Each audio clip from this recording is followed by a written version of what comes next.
হাজরা কালী মন্দির সেবা সমিতির উদ্যোগে 1000 বস্ত্র বিতরণ ভাঙড়ে। উচ্ছ্বসিত এলাকাবাসী। মূলত 500 বছরের ঐতিহ্যবাহী এই হাজরা কালী মন্দিরে এদিন বিশেষ কালী পুজো থাকে।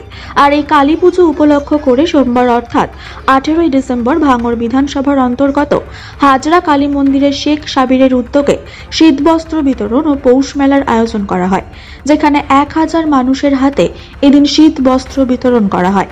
স্থানীয় প্রধান শেখ সাবির ছাড়াও এদিনের এই অনুষ্ঠানে উপস্থিত ছিলেন ক্যানিং পূর্বের বিধায়ক ও ভাঙড়ের অবজারভার শওকত মোল্লা, ভাঙড় পঞ্চায়েত সমিতির সভাপতি ও কনভেনার আরাবুল ইসলাম, বিশিষ্ট সমাজসেবী বিদ্যুৎ বাইন, হাজরা কালী মন্দিরের সভাপতি বাপি নস্কর সহ অন্যান্য বিশিষ্টজনেরা।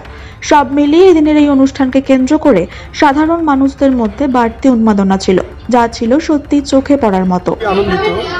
আমার সঙ্গে আরাবুলদা আছে, সাজান ভাই আছে, মমিনুল ভাই আছে, সবাই আছে এখানে, খায়রুল আছে, মহসিন ভাই আছে, সাবির আছে, আমরা পুরো টিম এখানে এসেছি। এটা একটা ধর্মীয় অনুষ্ঠান, নন পলিটিক্যাল প্রোগ্রাম। এখানে আসতে পেরে খুবই ভালো লাগছে যে হিন্দু মুসলমানের যে একটা একতা বা ঐক্য বা সম্প্রীতি, আমরা একই মঞ্চে সবাই উপকৃত হলাম এবং আগামী দিনে যেন বাংলাতে আরও বেশি সম্প্রীতির মেলবন্ধন তৈরি হয় এবং আরও আমরা যাতে কাছাকাছি আসতে পারি, ঐক্যবদ্ধ হতে পারি, আমরা সেইটুকুই মানুষের কাছে আবেদন করলাম। এটাই আমাদের মুখ্যমন্ত্রী মমতা বন্দ্যোপাধ্যায় আমাদেরকে সুনিশ্চিত